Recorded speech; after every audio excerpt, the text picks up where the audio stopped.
Hi guys and welcome back to the Bike Cave. Today is the day that I finally finished my new bike build, and so I'm very excited to share with you my new project bike.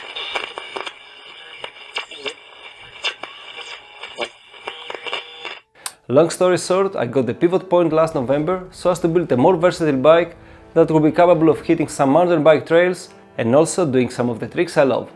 As I've mentioned before, I used to ride cross-country mountain bikes when I was way younger, but for the past 7 years I ride exclusively bike trials.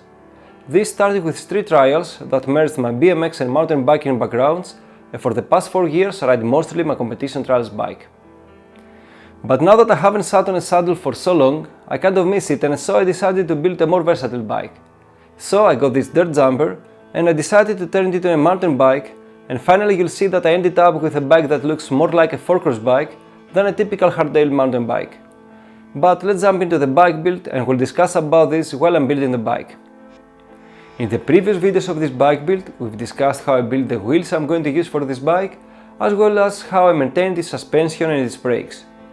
So if you haven't watched these videos, you will find the relevant links in the description below, and of course you can subscribe to the channel so as to get notified of the upcoming videos of my bike related projects. The first thing I have to do before I actually proceed with this bike build is to prepare the frame, and by this I mean that I have to swap the horizontal dropouts of the frame with the vertical alternatives that also have an integrated derailleur hanger, and this will immediately transform this frame from a single speed dirt jumper to a frame that is compatible with a standard mountain bike group set. Actually, this feature of this frame made me want it in the first place, as it automatically makes it so versatile for anything I may come up with in the future.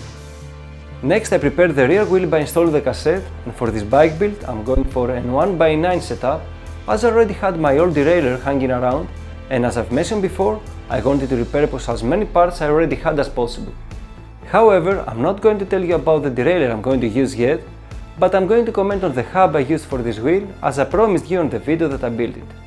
So this hub is a SRAM 9.0 that released around 2000s, and after its complete restoration, it runs as smooth as new, although it's a bit old school and its ratchet has so few engagement points considering the modern standards and what I've been used during my trials riding years.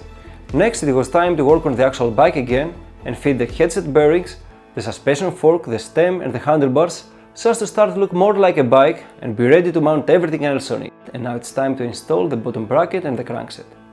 I went for a 2-piece 32 teeth crankset with 175mm long crank arms, and I hope that the resulting gear ratio range is to cover my needs when I'm about to hit the trails with this bike. Also, I decided to install a 2-in-1 chain guide and bus guard, as my derailleur is too old to have a clutch, and also I know that I won't resist riding a bit of trials on this bike. Thus, I want to lower as much as possible the probability of my chain jumping off the chainring, and at the same time I want to avoid damaging the chainring by smashing it on a rock or a ledge while trying trials tricks on this bike. As you may have noticed, I use a torque wrench for every bolt that could be easily get over tightened, and these are mainly the smaller M5 or M6 bolts that can be found on many bike parts such as stems, seat post clamps, disc brakes, disc rotor mounts, etc. But I'm planning to discuss about the use of torque wrenches for bike maintenance on a future video, so keep in touch to get notified about it. Next, it's time to work on the drivetrain again, and as I've already mentioned, I'm going to set up this bike to have a 1x9 drivetrain, and to do so I'm going to use my vintage SRAM 9.0 SL derailleur that I had on my old cross-country bike. This one is from the same era as my rear hub, and it may be the lightest derailleur I could ever have, weighing only 192 grams.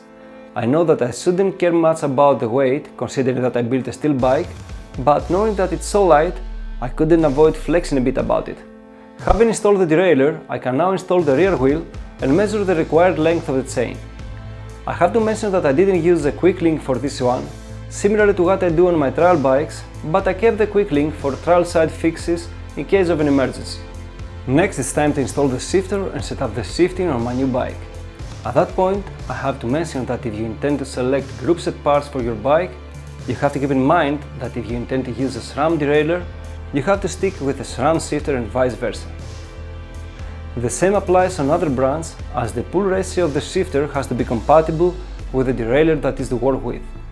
If you use compatible shifting components and you follow the basic steps to set up your drivetrain, you'll have everything working perfectly in no time. Actually, after installing my vintage derailleur and setting everything up, I'm so happy that this setup worked out so well and it shifts so smoothly. I guess that if a component was considered a high-end part once, it will always be at least a good enough component. Having finished with the setup of the group set, it's time to install another cool part that will make this bike a bit more versatile. This is a dropper post, and I think that nowadays it's so essential to be able to dynamically change the height of your seat, as it allows you to instantly change the geometry of your bike, making you capable of tackling more technical terrains while giving you the opportunity of a more comfortable position while pedaling. Now that's actually started to look like a proper bike, it's time to install the brakes and finish this bike build. I left the brakes for the end of the bike build as I wanted to eliminate the probability of contaminating my new disc brake rotors. And speaking of which, I went for 180mm rotors both for the front and the rear brake, as I really think that it's better to have more braking power and press the levers less than having less power and not being enough for some situation that you may have to face. Also, 180mm is enough to do some more trials oriented moves on this bike, and I didn't want to rely on smaller discs for riding tricky trials moves on a bike that is not built for trials. Having installed the wheels, my new bike is almost ready, but before I spend some time to stare at it, I have to admit that the cable management of this bike is not the best I could do. This is mainly because I didn't cut the brake hoses to length as I had already bled them, and I didn't want to mess around with my brakes at that point.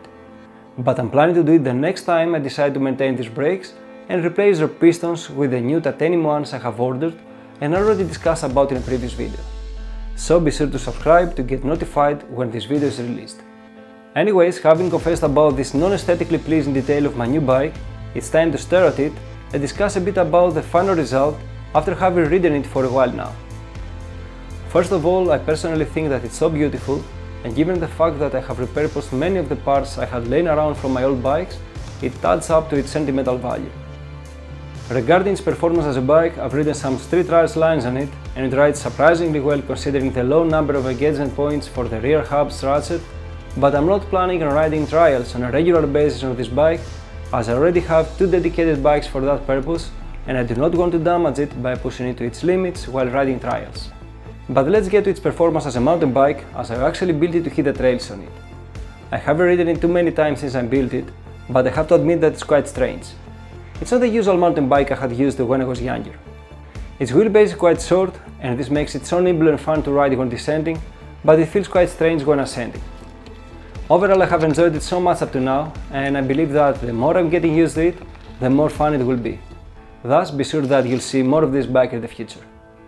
But I'm quite curious about your impressions on my new bike. Do you like it? What do you think I could do differently to make it even better? I'm looking forward to reading your comments in the comment section below.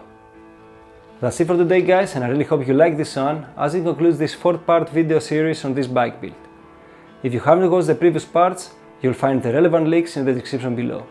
Having finished this one, it made me so happy, as I now have one bike for each bike discipline I enjoy to ride, and I'm pretty confident that riding all of my bikes will make me a better and more complete rider over time. But this will take time and effort, and as you already know, I really like to share with you my journey via my content both on the channel and on my social media feed. So keep in touch if you want to see more of my training journey. Just one last question for those of you that stayed up to now. Do you also enjoy riding more than one bike disciplines? If so, what are your preferred ones? Thank you so much for subscribing and watching, and until next time, have fun riding your bikes and make sure that your bikes are well maintained.